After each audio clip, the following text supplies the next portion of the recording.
Welcome to Winging It. We're doing deck upgrades today in Arkham Horror the card game. This is Return to the Forgotten Age with Winnie and Jacqueline. They have 4 XP to spend, although Jacqueline banked 1 XP, so she has 5 XP to spend, going into Threads of Fate.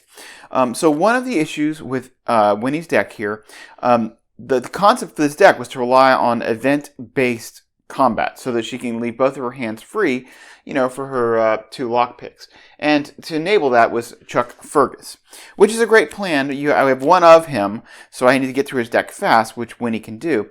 But right now, I only have 4 damage cards. I have 2 sneak attacks and 1 backstab. When I played her originally, I played her through the Dream Eaters, using just her starter deck cards, and backstab level 3 was really my go-to kind of damage. I didn't use the weapons with her because I wanted to keep her hands free for lockpicks. So I'm going to go ahead and get that online as quickly as possible so I can have a recurring way to do damage.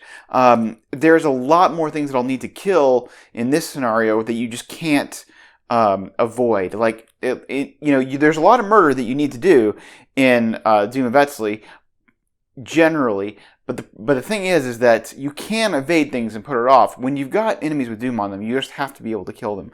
I'm a little bit, I went back and forth on whether or not I just wanted to upgrade my 2 sneak attacks, because that would help me handle the aloof enemies.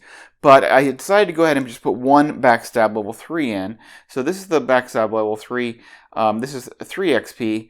It uses the same agility instead of combat, and it gets plus 2 damage. But if you succeed by 2 or more, then put it back into your hand at the end of the turn. So I can recur this and do the 3 damage attack every turn. And I just think that's going to be important with the Brotherhood cultists around.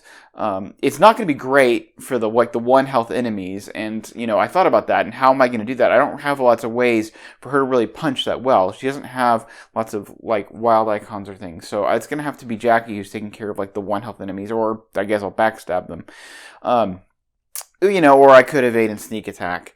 So I do wish I had a little bit more wild icons in this deck for that kind of thing, but I really did focus on being able to, to get the evades off, because it's kind of TFA.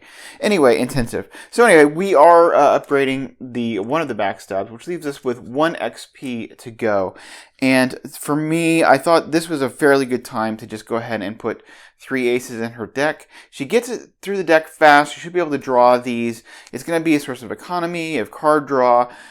They do tend to take up hand space. That's 3 of your 8 cards that you can have in your hand, and you can't commit them until you get all 3. I mean, you can, but you want to try not to.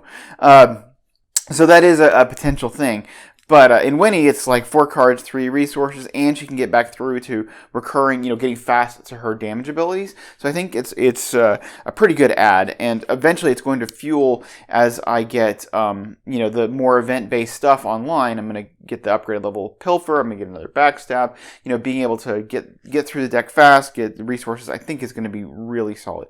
So anyway, for this, I'm going to go ahead and drop the 2 perceptions. I don't really need them right now. Once you get lockpicks, the perceptions just, they're just kind of there, and of course you have to get to the lockpicks, which, can be an issue, but I think she should be able to cycle through her deck fast enough. So I'm just taking out the perceptions, and then I am going to take out, I'm out of here, because we don't need that. And the next scenario has a resign action that you can just take.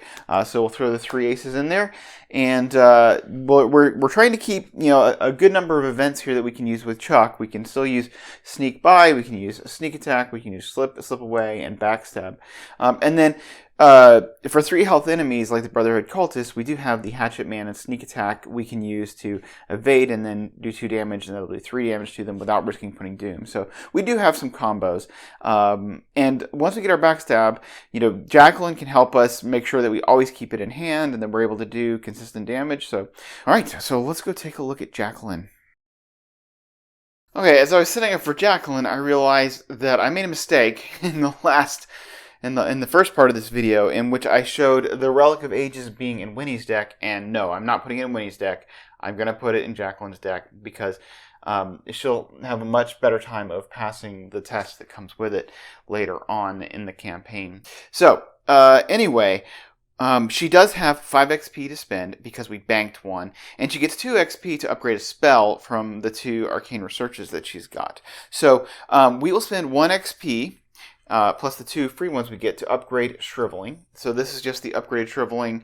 It just gives her a willpower boost, so she'll be much higher when she's using it. So that leaves us with 4 XP to spend, and I've realized one of the problems with this deck, and it's fairly typical of many Mystic decks, is that I just don't have a lot of draw. It's hard to get to the cards. I mean, how many cards in this deck did I not see? I didn't see all of McBride. I didn't see Deny Existence. So many good cards that just I didn't even have an option to play because they were never in my hand.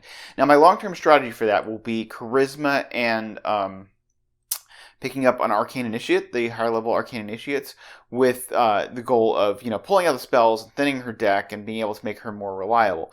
But I can't afford to do that with just 4 XP left. So what I'm going to do is I'm going to go ahead and just upgrade her Guts to the level, the higher level Guts, which just it gives you an extra icon on top of the normal Guts, and if you succeed by 2, you can draw 2 cards, which should be fairly easy for her to get. So it's going to be easy for her to take willpower tests. It's going to be easy to, just draw some more cards. So we'll be committing those fairly liberally to try and just get more out of our deck and find more cards. But again, my priority hopefully will get some decent XP that I can buy a Charisma and Arcane Initiate in the next scenario.